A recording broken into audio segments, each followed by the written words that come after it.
And here we go. On this Monday evening, straight up 6 p.m., that means it's time for Real Talk Memphis. And we are here on air and online. Good to have you with us. I am your host, the humble one, Chip Washington. Very happy to have you along for the next, hopefully, 60 minutes, if not for as long as you can be. I hope that you had a great day today. I hope that you had a good weekend past. I will tell you in advance, the weather is going to get ugly tomorrow. Late tomorrow, probably tomorrow afternoon into tomorrow night. We're going to see some pretty good storms rolling through here as a result of a big storm system that has originated out west that is now starting to work its way to the east. The folks up to the north of us are getting a lot of snow, and I mean a lot of snow in feet.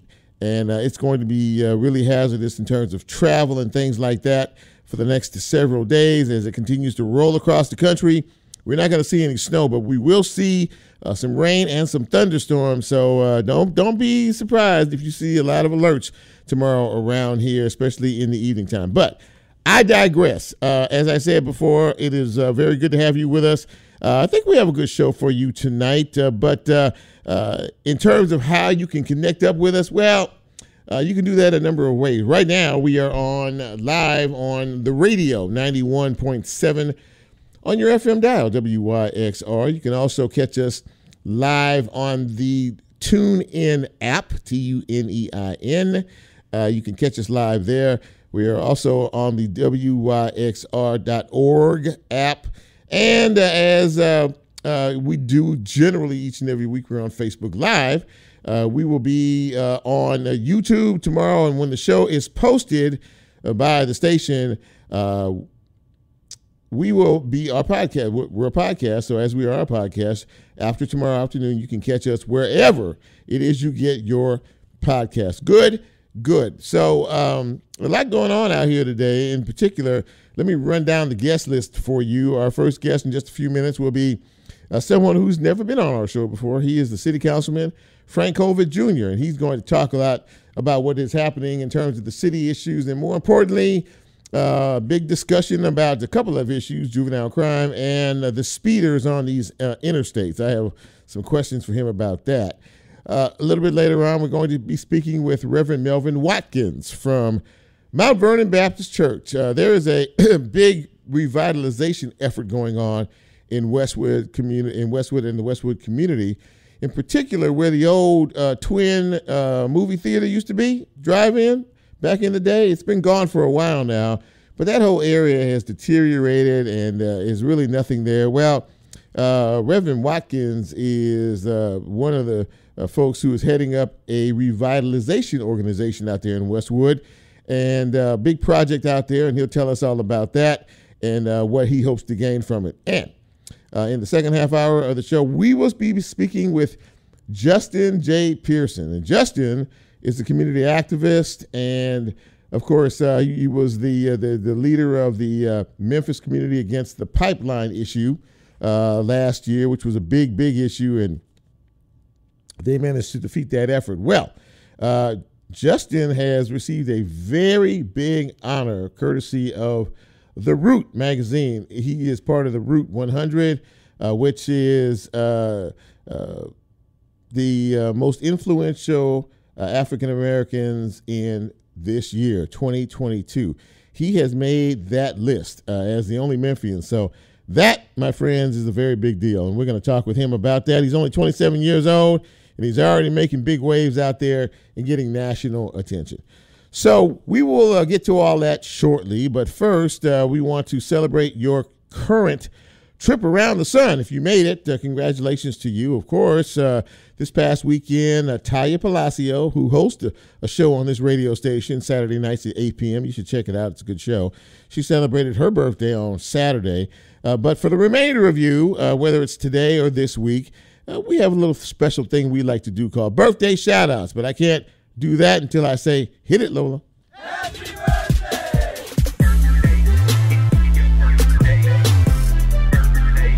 Happy birthday. Happy birthday. There's a lot of birthdays on today, so let's get cracking.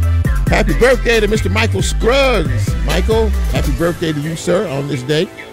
Samantha D. Reed Rajapask, she is celebrating her birthday today. Sharon Hancock, happy birthday to you. Toya Gillard is celebrating today, as is Lisa Johnson.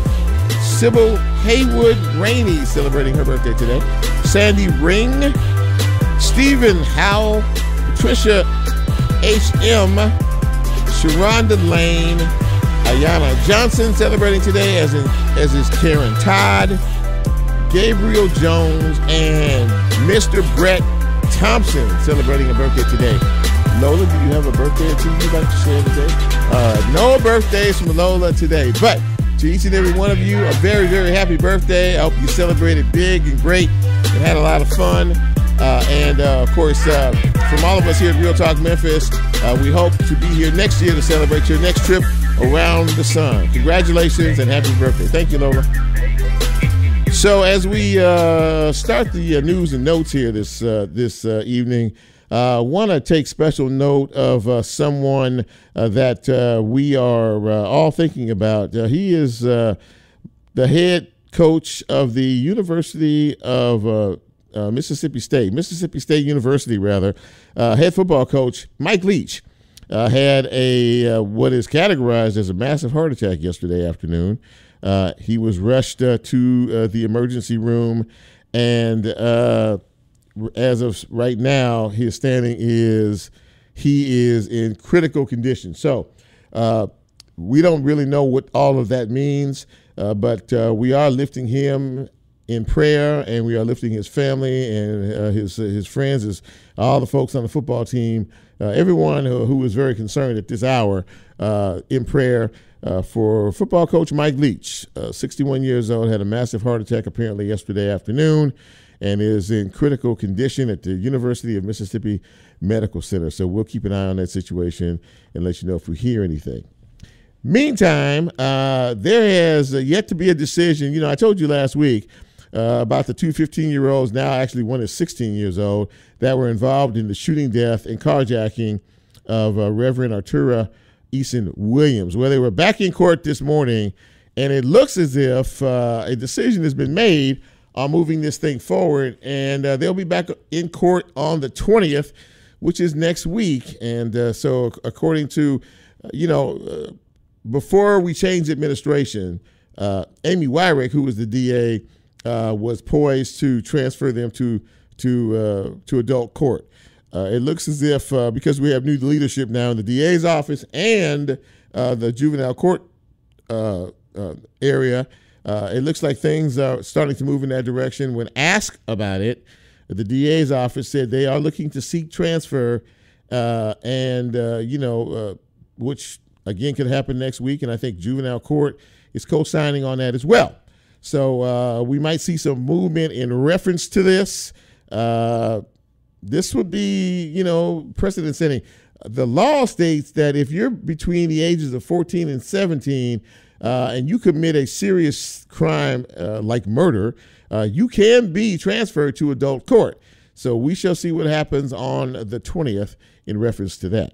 In the meantime, many of you have heard about the Triple G agreement that is in the works. That is in Germantown. Germantown wants all of the schools, the elementary, the middle, and the high school transferred so it can be under the city of Germantown. Well, there's a lot of conversation about how to make that happen, and they had to get all this settled before the end of the year, per the court, or there could be a big lawsuit pending. So now you have all of the factions about ready to vote on moving forward with this, including a school transfer from Memphis and Shelby County schools back to Germantown, and the possibility of a new high school being built in Cordova. Now, all of this costs money. So you have the county commission who's going to make a decision on this come, I think, Wednesday of this week. And then you have the Memphis and Shelby County School Board, who is also going to vote on it this week, as is the Germantown Board of Aldermen. There's a lot of moving parts here, and we shall see what happens with these individual bodies' votes coming the next few days as to what happens in Germantown. Flu cases are up, ladies and gentlemen, just in case you hadn't figured it out. It's really bad out here. It really, really is. And if you hadn't had your flu shot, I'm going to urge you once again to get your flu shot, because there are states in this country who are starting to look at bringing back masks, especially on the indoor side. So because the numbers are starting to fly off the charts. Hospital beds being occupied in emergency rooms all over the country, including right here in little old Memphis and Shelby County, by the way. A lot of people are getting sick. You have RSV, that's a respiratory disease that is starting to rear its ugly head around here. And there's COVID is starting to rise here. I don't think it's high level wise here in Tennessee so far, but there are some states in the Northeast that are seeing rising COVID-19 levels. I said all that to say this. Just use your common sense and judgment and go out and protect yourself. And not only that, protect your family members, okay? If you don't think about me or Lola or Brent or anybody else around here, think about yourself and your family. Protect yourself. It doesn't keep you from getting the flu if you get a flu shot, but what it does is minimize the symptoms that you would be getting should you get the flu, okay? Please do it for yourself and do it for your other people. So I'm going to end on a good note here. And for you folks who are into the concert scene, Memphis is getting some big time concerts in next year. And it was announced today that Janet Jackson, and Lola is raising her hands triumphant. I don't know if you can see her. We got the wide shot going tonight. That she is very pleased and happy that Janet Jackson is coming back to town. She'll be here in April with her Together Again tour. That was announced today. And it looks like April's going to be a pretty big month. But let me just run down some of the artists who are going to be here in 2023. Jeffrey Osborne is coming back to town in March. Patti LaBelle will be here in March. The group Journey, who's been around for a long time, they will be here in April. Lizzo is a Grammy Award winner now. She's a People's Choice winner. She's big time, man. Lizzo will be here in April. John Cougar Mellencamp will be here in April as well. And as I mentioned, the aforementioned Janet Jackson, after 4 years, it's been 4 years since she's toured, will be here on April 29th, along with Ludacris. That's her opening act. You like that, Lola? Ludacris? Huh? Okay, she's weird. She says she's weird. But anyway, that's a concert thing. So start saving your pennies for these big concerts, because they're going to be costing you a lot of money. And last but not least, congratulations to the fall graduating class of the University of Memphis that graduated on Saturday. I want to give a couple of special shout outs to some folks I know. Jennifer Sharp, who was one of my employees once upon a time, and she graduated this weekend. And to my niece, Madison Yancey, she graduated as well over the weekend. So for all of you out there who did put in the hard work and the effort, congratulations to you, and best of luck in the future. That is a quick look at news and notes on this Monday. We are going to take our first commercial break and get into the big broadcast tonight. Welcome to Real Talk Memphis on this Monday evening. I'm Chip. You know who you are. We'll be right back.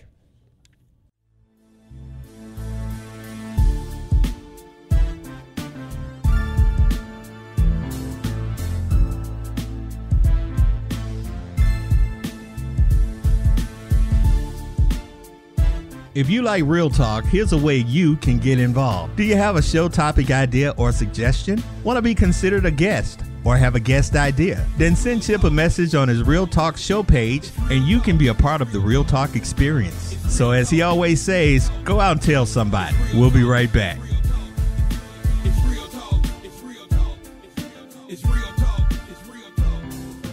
WYXR is supported by the Orpheum Theater, presenting Mannheim Steamroller Christmas by Chip Davis on Thursday, December 29th. The spirit of the season comes alive with the sound of Mannheim Steamroller, a holiday tradition for over 35 years. More information at orpheum-memphis.com. Support for WYXR comes from Farm Burger. Farm Burger is your neighborhood grass-fed burger joint located in the East Atrium of Crosstown Concourse, offering custom grass-fed burgers, seasonal salads, and more. Farm Burger takes pride in their grass-fed beef and partners with local farmers such as Home Place Pastures, Bonnie Blue Farm, and Marmalou Farms. For more information, visit farmburger.com. This is Clark Ortiz, co-founder at Crosstown Brewing Company. We are proud to be WYXR's official beer sponsor for 2022. Memphis music deserves Memphis beer. Working with the WYXR team has been an awesome way to support local community radio and foster a deeper connection with music while doing it. Our Instagram and Facebook pages feature all the updates regarding CBC and WYXR's frequent collaborations. Enjoy following along.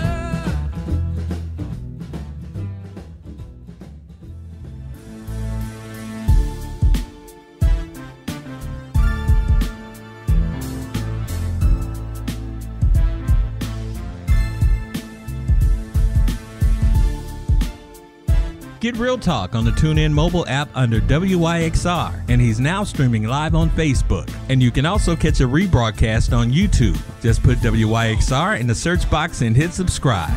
Now back to more Real Talk with Chip Washington.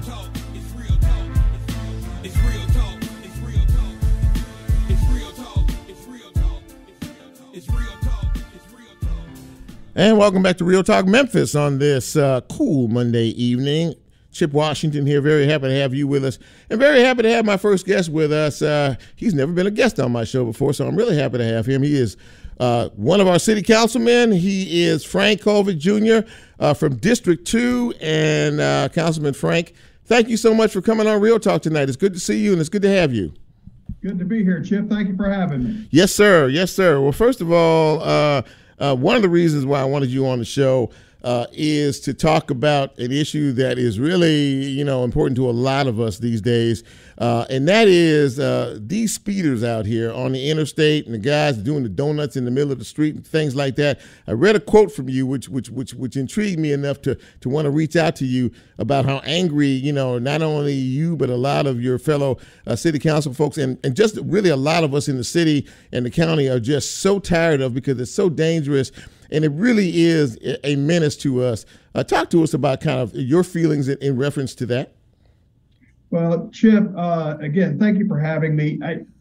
Look, it is something that it really came to our attention and got bad during COVID. And that was kids, and adults even, drag racing. And as you said, doing donuts. But now it's progressed out to happening more and more often in residential areas. And what really got under my skin and made me angry is this is the time of year where there are more parties, more people are out shopping, more people are out. It's not just going to school or going to and from work. People are out more and more often. And you get into this really tough weather we've had recently with all the rain, somebody's going to get killed. So several of the things we've been working with on the city council is not only meeting with the crime commission in ways that we can help, but also pushing forward for things like more police officers. We call them traffic calming devices, but you call them speed humps. Yeah. And our ability to get those out there, but making sure that Memphians know and are safe when they're out on the roads. But it's not just annoying, it's very, very dangerous. It truly is. And you mentioned that the drag racing, of course, is out of control and has been for quite some time. But this issue with literally, acting as if the interstates are like the Indianapolis 500 racetrack. People are riding up on you and they're going from left to right to left, weaving in and out of traffic. And, we've seen a few incidents in reference to that. Is there something that can be done from an ordinance perspective or law perspective, from the city council perspective? Is there something that can be passed that can actually, enhance some of the enforcement measures that we see in place already in terms of things like this? Well, your timing is perfect, Chip, and I'm glad you brought that up. Last year, I helped co-sponsor a request of the legislature to increase the fines for drag racing and cars that are not up to code, for lack of better words. We were successful in that endeavor, and the fines have been increased. we're actually going back to Nashville, to the legislature, to increase those fines even higher. At some point, our goal in the longer run is not only to make it fiscally painful for you to drag race and just speed in general, but really drag racing. There's a point where if you drag race, we catch you enough times, we get to impound and then sell your car. So we're going after them. Unfortunately, though, it just takes time. The legislature is not inclined to move very super quickly on this. So we're testing out what we have right now. We're monitoring with the police department the number of speeders and drag racers that we're catching. So it's a multi-phase effect of not just letting the police department know that we as the council are monitoring them, but also working with Nashville and state law to increase the fines so that we in turn as the municipality can increase the fines. I call them knuckleheads more often than not. But it's kind of getting to the point where it's potential that somebody's going to get killed. Yeah. And unfortunately, things like this, tend to expedite the speed of things, unfortunately, when there's a tragedy that occurs. And, you mentioned the legislature, which is back in session in January. I did hear, and this is outside the legislature, but I did hear Senator Lamar Alexander was sort of kind of inserting himself into all of this and basically said that, you know what, we're going to take cars. I mean, whether it's speed racing, whether it's drag racing or whatever, and, we're going to start impounding, you said impounding, and collecting these cars, taking these cars, period, and maybe even destroying some of these cars. Are you adverse to an idea like that? What do you think? Not even slightly. I am completely in favor of this. I think it is a very, very good idea because, look, these hot rods, look, I get it. If we need to make sure that the track is open so that they have a safe place to go drag race, like we have up North Memphis, Millington area. Yeah. Fine, then I'm more happy to look into that. But doing it on the public street where your family, my family, everybody is using that to get to and from whatever they're trying to get to and from, it's not safe. At some point, somebody's going to get killed. But before that happens, let's increase the fine so that hopefully, just hopefully, people will look at it that are, maybe ride a little too fast. Maybe they'll think twice and not get out there and do 90, 110 miles an hour. Now, I travel the interstate every day, back and forth to work. And the one thing that I do notice, or don't notice rather, is what I had heard about that there was an agreement with the state, and the governor said he was going to send down a lot of troopers down here to patrol the highways so the police department can patrol the streets. I'll be honest with you. I traveled 40 every day west going into downtown every single day from Bartlett, and I have not seen one trooper. Have we gotten, and now some of my folks here say they have. I know there is in certain parts of town, but I mean, do we need to spread the wealth there and get them on, more of these interstates, do you think, or where are we with that? Well, and yes, the governor did send additional state troopers, and that's a great point. We have council in 8 days, and I'll ask that question in our public safety committee. The answer is yes, and Shelby County Sheriff's deputies have been helping us out in terms of, because it's also part of their jurisdiction. So we have increased the police presence, but I think it goes to something that's a little bit of a tricky issue in some parts. We just simply need 2,500 police officers, Chip. Yeah. The professionals have all looked at it. They've all said basically the same thing. 2,300 is the minimum threshold. We've got to find a way and spend more money recruiting and retaining our police officers. We're at a little bit over 1,900 now. So we've got to amp up those numbers. Our police are stretched too thin. Yeah. And I would share this. I understand that a lot of people are very concerned, and I agree with them. I don't want a police state any more than anyone else. But one thing is always true is that if you see troopers, police out on the interstates, you naturally slow down. Mm-hmm. If you go out into the suburbs, you see these police cars everywhere, you naturally slow down. It also helps us respond quicker to the emergencies that happen where calls for 911 service require our immediate attention. And we're stretched so thin, they have to leave the interstates and leave the writing traffic tickets to service the major crimes. Yeah, that's a big deal. If you're just joining us, we're speaking with City Councilman Frank Colvett Jr. From District 2. And, I know another big issue that we're dealing with, and I know that you feel passionately about it, is juvenile crime. We're seeing kids as young as 12 and 13 years old, out here every night committing major crimes. And there's a lot of conversation about all of that and what can be done. One of the things that really bothers me a bit is the fact that there is an ordinance on the books referencing curfews, but they don't seem to be enforced. And I think you touched on it a little bit with the lack of the size of our police department to be able to actually enforce this. But what's your take on all of that? Well, and let's unpack that, because I think you bring up several excellent points. The first part is that a police officer sees a juvenile out after curfew, which depending on their age, I think is 10 or 11 o'clock. Yeah. The police officer has to stay with the juvenile until the parent or guardian picks them up. Well, what happens if the parents or guardians are working and can't leave work? Well, then the police officer is basically off the road with the juvenile, or she lets the juvenile go. Mm-hmm. So you've got that first problem. We're actually working on better holding areas, for lack of better words, for juveniles.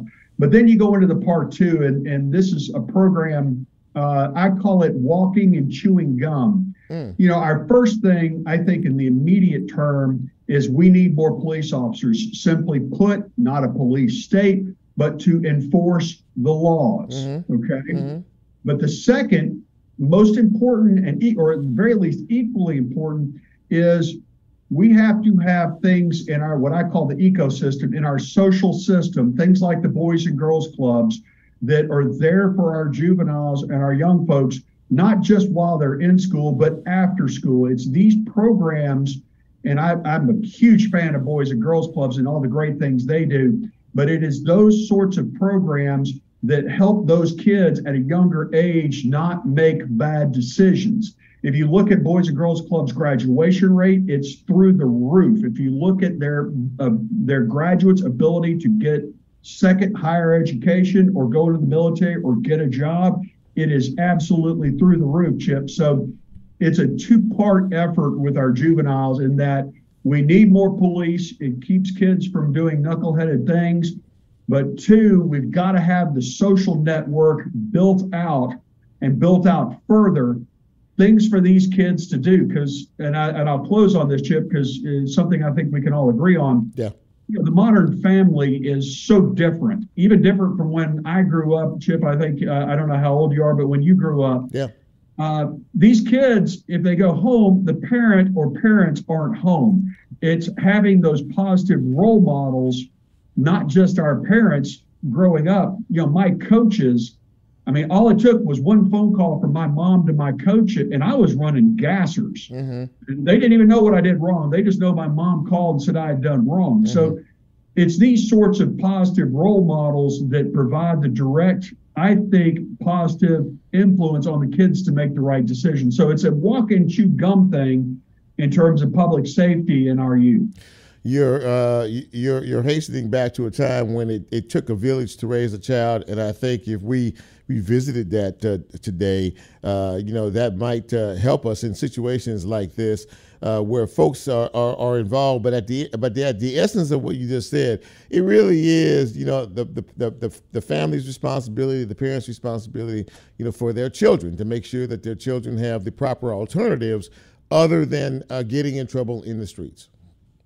That's exactly correct. If I did not have athletics when I was growing up, I would have gone out and looked for trouble. But at the same time, I also had to get home when the street lights came on because I knew my parents were not going to budge. Right. It's these kinds of things growing up that, let's face it, keeps a kid from making a bad decision or a knuckleheaded decision, keeps them on the straight and narrow, and hopefully gives them positive, this is what I want to do with my life. This is how I want to live my life and lead my life. But again, let's walk and chew gum. I need those police officers. I think we all do. But at the same time, I think we need to be very cognizant this is not going to be a society where we're just going to throw you in jail because you broke the law.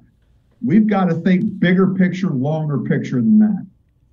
Well, listen, I really appreciate you taking some time out of your schedule to come on the show tonight and talk to us. You raised some very, very fine points, and I hope that, as time moves forward, we will start to see some of these substantial changes that you were speaking of. City Councilman Frank Colvett Jr. from District 2, thank you, sir, for coming on the show tonight. It's great to see you, and Merry Christmas and Happy New Year to you and your family. Merry Christmas to you, Chip, and to all our Real Talk fans and listeners. Always good to see you. Hope to see you again soon. Thank you, sir. Take good care. We'll talk down the road. Thank you so much. Frank Colvett Jr., ladies and gentlemen, giving us some information about what's happening in the City Council, more importantly, what's going on our streets, and hopefully some initiatives coming down the road that will curb some of the nonsense that we see on a daily basis out here. We're going to take another break, take a quick pause, and when we come back, we're going to talk about a redevelopment project for the folks out in the Westwood community with a man who is at the forefront. This is Real Talk Memphis. I am Chip, and we'll be right back.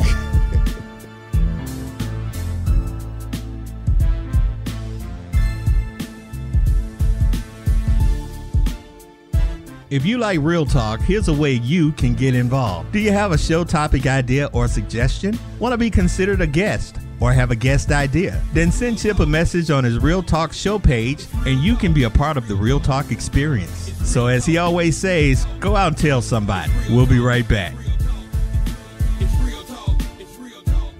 This is Will Goodwin, co-founder at Crosstown Brewing Company. Just like WYXR, Crosstown Brewing supports Memphis music and our neighbors who use their talents to make it. Our beers can be found at our 3,000 square foot tap room right here at the Crosstown Concourse and at your favorite bars, restaurants, and stores throughout Tennessee, Mississippi, and eastern Arkansas. Enjoy.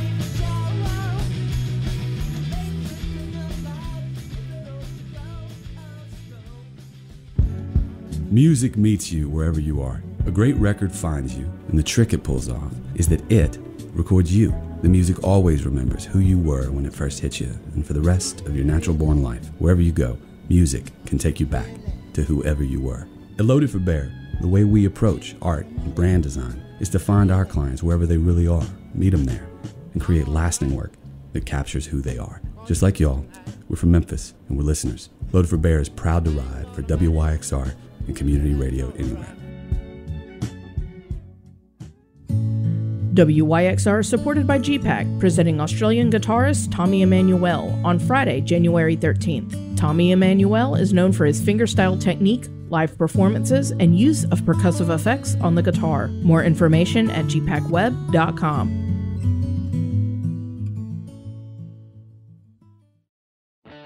Support for WYXR comes from Farm Burger. Farm Burger is your neighborhood grass-fed burger joint located in the East Atrium of Crosstown Concourse, offering custom grass-fed burgers, seasonal salads, and more. Farm Burger takes pride in their grass-fed beef and partners with local farmers such as Home Place Pastures, Bonnie Blue Farm, and Marmaloo Farms. For more information, visit farmburger.com.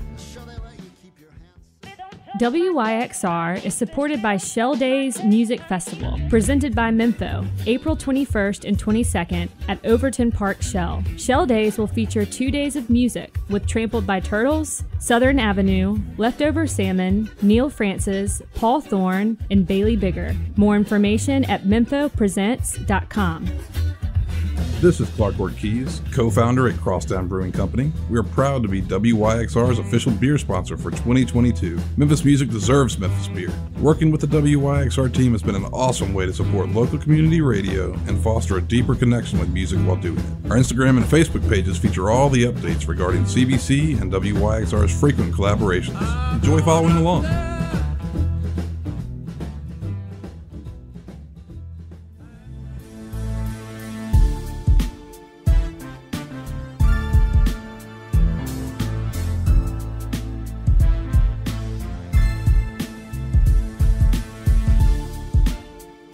Get Real Talk on the TuneIn mobile app under WYXR, and he's now streaming live on Facebook. And you can also catch a rebroadcast on YouTube. Just put WYXR in the search box and hit subscribe. Now back to more Real Talk with Chip Washington.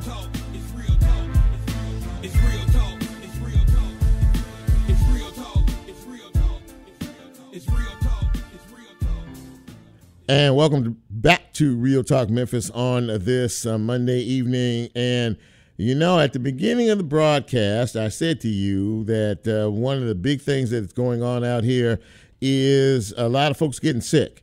It's about that time. It's it's December, excuse me. And we are right in the middle of flu season. Then we've also got COVID, which is still running around out here, and RSV, which is a respiratory disease that basically impacts the littlest ones. But if they get around grown folks and get the coughing and the sneezing, guess what? The grown folks can get it too. I said all that to say that, you should get a flu shot. And my next guest is a classic example of that. I don't know if he has one or not, but he just checked in and said that he's not feeling well and he's got the flu.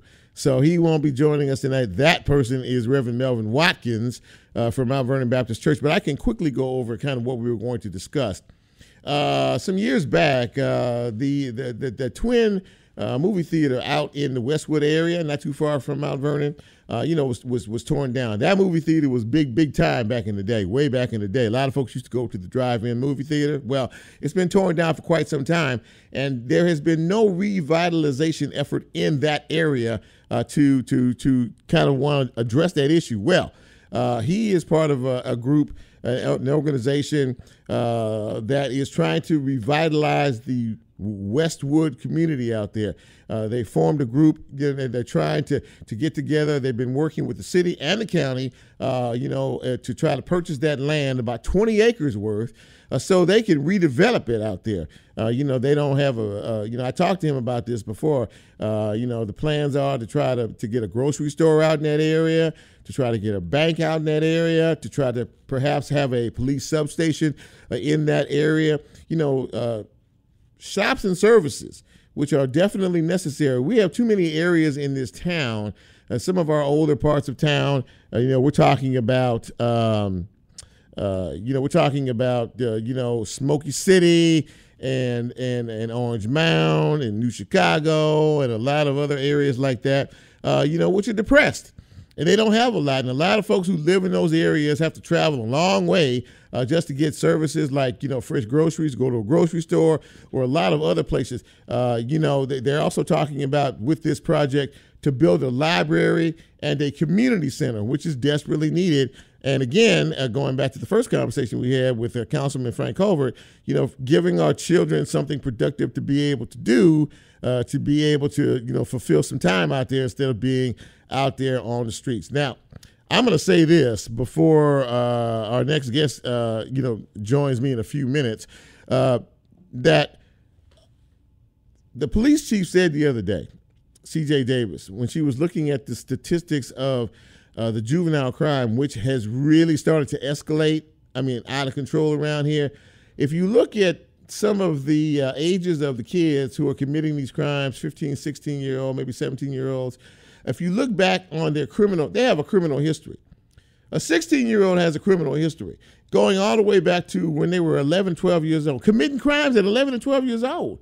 They have a jacket. So, and as they get older, the crimes start to escalate. The violence starts to escalate. Now we're seeing guns everywhere, and people are using guns. And not only are the teenagers committing crimes against adults, they're committing crimes against each other. And they're shooting each other, and they're killing each other over disagreements, simple disagreements that we're having today. The proliferation of guns is a pretty big deal out here. You can get one anywhere in the city for $10. You hear about it each and every day. But it's very disturbing when you see a child who hasn't been on this earth 16 years that's been committing crimes since he's 11 or 12 years old. Parents have a responsibility here. We talk about the fact that we don't have enough police officers to patrol our streets and our neighborhoods. Well, you know what? If more people took responsibility for what's theirs, then we might not have, such an urgent need for these law enforcement officers.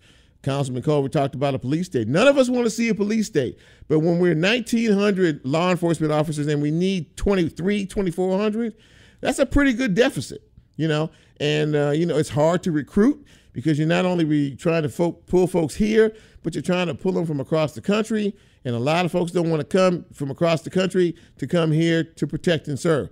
So it's a catch-22 situation, which basically means this, and this is Chip's soapbox segment, in case you hadn't figured it out. We, as parents and responsible citizens, need to embrace our young people, and we need to support them more than we're doing right now. Parents need to be parents, and you need to make sure that you understand that a 12, 13-year-old child shouldn't be wandering the streets, out here, with the gangs in the middle of the night. You have a responsibility, and we need to take that responsibility. And it's not just the parents, it's the neighborhood. A lot of people in neighborhoods don't even know who their next door neighbors are because they're afraid to ask, because they don't know what to expect in terms of a response. We have to change that. We have to do better. And all of us have a responsibility. It does take a village to raise a child. But the village, the internal village in your house should be the first village that means something. My mother, God rest her soul, was 5'5" tall. And back in the day, when I even formed my mouth to try to say something smart after she gave me some discipline about something, she looked at me and said, I brought you in this world. I'll take you out. And, that sort of stopped me in my tracks. Where I was, okay, yes, ma'am, because she was little, but she was powerful, and she didn't take any mess.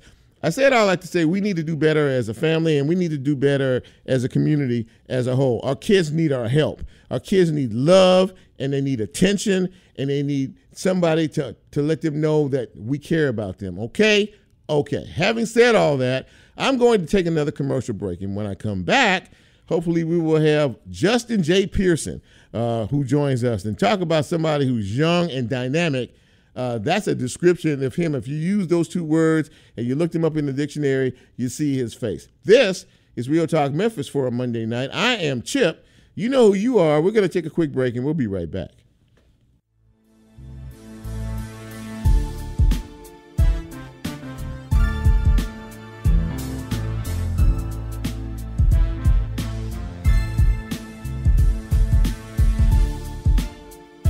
If you like Real Talk, here's a way you can get involved. Do you have a show topic idea or suggestion? Want to be considered a guest or have a guest idea? Then send Chip a message on his Real Talk show page, and you can be a part of the Real Talk experience. So as he always says, go out and tell somebody. We'll be right back.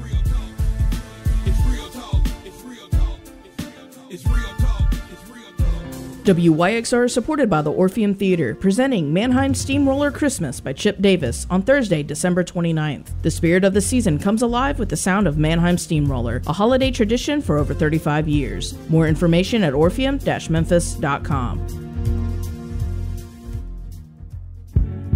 Music meets you wherever you are. A great record finds you, and the trick it pulls off is that it records you. The music always remembers who you were when it first hit you, and for the rest of your natural-born life, wherever you go, music can take you back to whoever you were. At Loaded for Bear, the way we approach art and brand design is to find our clients wherever they really are, meet them there, and create lasting work that captures who they are. Just like y'all, we're from Memphis, and we're listeners. Loaded for Bear is proud to ride for WYXR and community radio anywhere.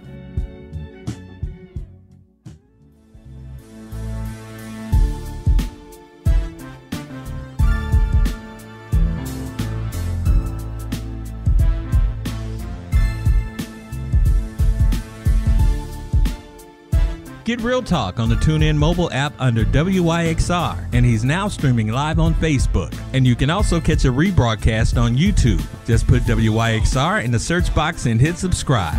Now back to more Real Talk with Chip Washington.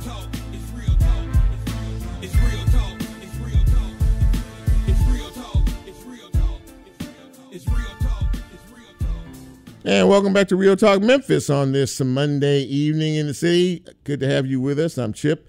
And before I introduce our next guest, I want to do the Facebook Live roll call out here. And by the way, I need to see more people on Facebook Live. I really like to see this fill up out here. But thank you all. Michael Harris. Michael is very devoted to this show. He God bless his heart. He's always on with us, and he's always giving me some positive motivations. So it's good to see you, Michael. Tamara Rhodes is joining us this evening, as is Jewel Parker Christian, I think her name is. And Pearl Walker is checking us out tonight. Hey, Pearl, how you doing? Let's see here. Tiffany Washington Rainey is watching as well. And Marcella Dickerson is watching us as well. I thank each and every one of you for taking some time and checking us out on this Monday evening. And yeah, I'd like to see more of you on Facebook Live. We have a pretty good show here. So I hope that you check us out and join in the fun. Now, my next guest is a very dynamic young man. He's 27 years old, and he is a community activist. And when I think about him, I think about, I think he was born in he's misplaced the time period that he was born, because he comes off to me like he should have been a civil rights activist back in the day. Anyway, having said all that, please welcome to the show Justin J.Pearson. He is a community activist here in the city of Memphis. And Justin, it's great to see you and great to have you join us on Real Talk Memphis. Chip, thank you so much for the opportunity to be here. I'm excited to join you and to talk with you. Well, first of all, I came to know you about a year or so ago when there was a big fight, about a pipeline that would directly impact the folks in South Memphis and certain parts of the city, and that would also affect our water. Now, I don't know if you still are, but you were the president of the Memphis Community Against the Pipeline. Are you still affiliated with that? That's correct. And now we changed our name because together as a community, we defeated the pipeline. Yes, you did. To this Community Against Pollution. So, okay. So, and it was a very successful effort. And again, I reference your age, you're 27 years old, but you have an old soul. And I will say this, when I was doing my social media promos for this show, and I referenced Justin's name, and I forgot to put the J in. Justin sent me a note and said, Mr. Chip, please add the J. So it's Justin J. Pearson. And tell our listeners why that middle initial was so important to have for you. Yeah, I used my middle initial to pay homage to my grandmothers, especially my grandmother Pearson, who named me. She loved my name, and both my grandmothers, God rest their souls, have passed on. And that actually, Mr. Chip, connects to the movement and the fight against the pipeline and against environmental racism. Both my grandmothers were in Southwest Memphis, where we're from, in Westwood. Both died of cancer. And our neighborhood has 4 times the cancer risk than the national average. And so a lot of my family history and heritage is tied up in this movement for justice. Well, during that time there, you were able to bring in some national political folks. I do remember former Vice President Al Gore came to one of your rallies, if I'm not mistaken. Am I correct in that? You are correct, 100%. Mm-hmm. And so that sort of put a bigger spotlight on things. And one of the reasons why I had you on the show is because you were recently bestowed a very big honor by a national publication called The Root. And for people, The Root, for people who don't know, every year they come out with a most influential list. And on this list this year in the Root 100 was our very own Justin J. Pearson. He is the only one from Memphis, and he joins the group. Now, I want to make sure I get this right. The most influential Black Americans in 2022. Did I get that correct? That is correct, sir. And you are on that list, and congratulations to you for making that list. And I guess I would like to know, really, how'd they find you? I mean, this is a very big honor, especially with some of the names that are also on that list that you join as well. Tyler Perry, I believe, Simone Biles, I believe, former First Lady Michelle Obama. And I mean, how do you feel about all this? Yeah, extraordinary, an accomplishment for our city and for our people and our community.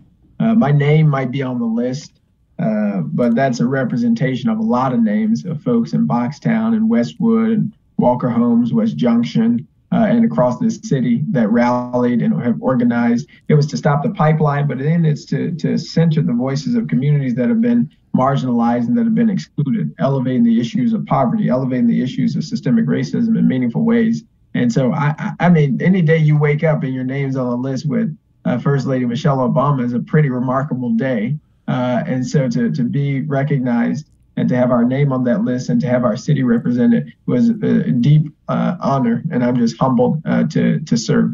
I mean, it really is an incredible thing when you think about, on the whole, so many folks who are out there nationwide who are, fighting the good fight, so to speak, in their respective cities and their communities, and to have them find you in terms of what you've done here in Memphis, Tennessee, make the national landscape and you're bringing attention to our city. And by doing that, you're also bringing attention to a lot of the issues and a lot of the things that that we struggle with as a community that we really do need to try to fix. So, I mean, I think that too is kind of a big part of all of this, don't you think? In terms of a platform? Definitely. We are, it was one of a great Memphian, right, who said that the greatest thing we can do is shine the light of truth upon some of these situations. And I think there's both a shining of truth upon what's going on in Memphis, the systematic entrenchment of a lot of injustices that we are experiencing and many residents here are experiencing, whether that be the extractive political economy that takes people's votes and doesn't invest anything in their community, to a capitalistically exploitative system, which has wages of folks being less than the necessary wage to be sustainable and livable wages. And so I think we're doing some real work. We got in Southwest Memphis, half of the polluters in the county in one community, destroying the lungs and the lives of people. And we're elevating this and these issues of sacrifice zones in a really, really meaningful way. But I think what's gaining attention and what's building and raising awareness that's so meaningful is the movement that is burgeoning and growing here. This movement,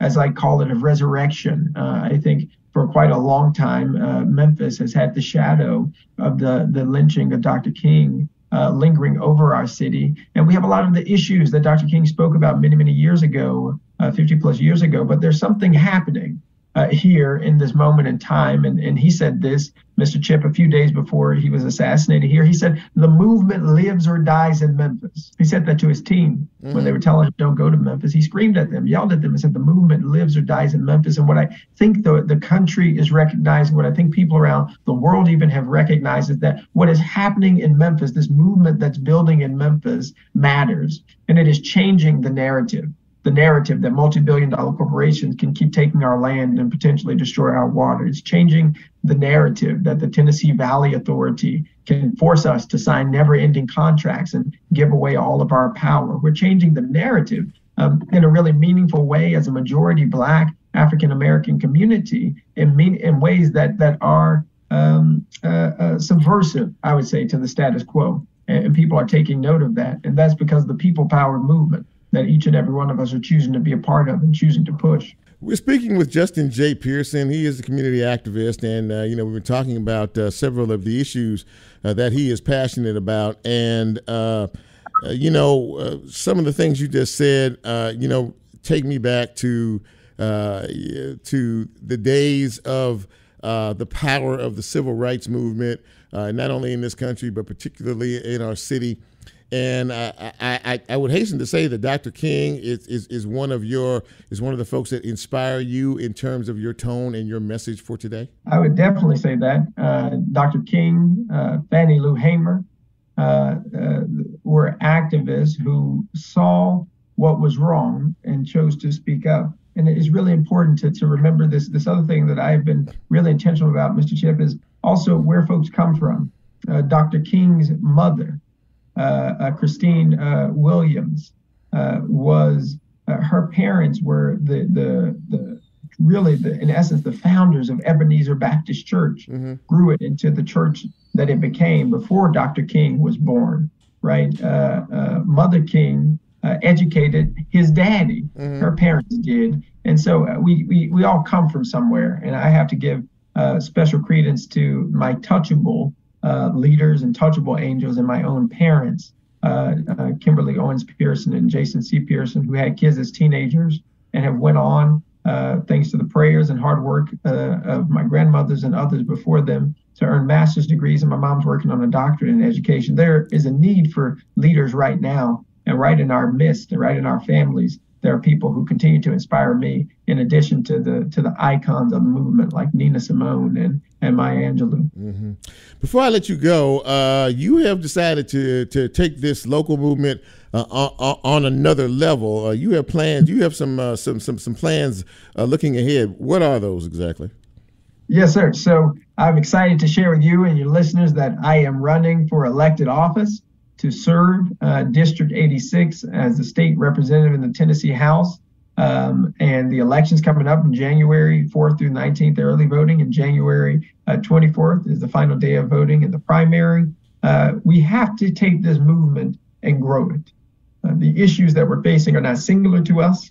They are in a lot of other spaces and communities, and with more power and with more voice and more action and energy behind this movement, I think we're going to continue to see change, and we're going to continue to see more wins that we most desperately need. And I pray to be able to continue to serve in the movement through elected office as we continue to serve in the nonprofit space and in the broader social, racial, and environmental justice movement. Well, listen, man, I've thoroughly enjoyed talking to you, and I hope our listeners have enjoyed listening to you tonight.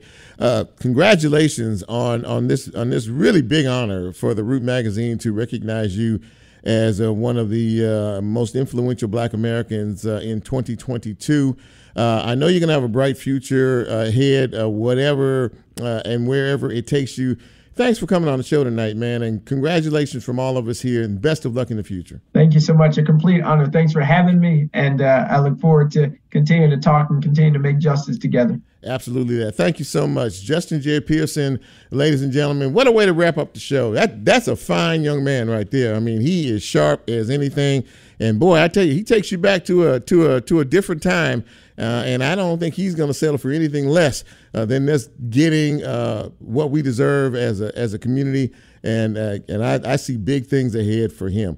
As Lola plays this out, this has been a great show. And I hope once again that you enjoyed it. And please, we're a podcast, so if you missed this live, first of all, it's on my page, so you can always go back and check it out. And I really urge you to do that, okay? I really appreciate that. But we're also a podcast, so I would appreciate it if you like, follow, share, and subscribe. And tell folks about Real Talk Memphis, because, I think we work hard to try to put together a great product for each and every one of you every week with our guests and the conversation that we have. So for Lola, for Nicole, for Bryn, and for your humble host, Chip, we thank you. Sincerely thank you for being with us tonight. And until next week, I'm Chip, and we're out. Be safe. Have a great week.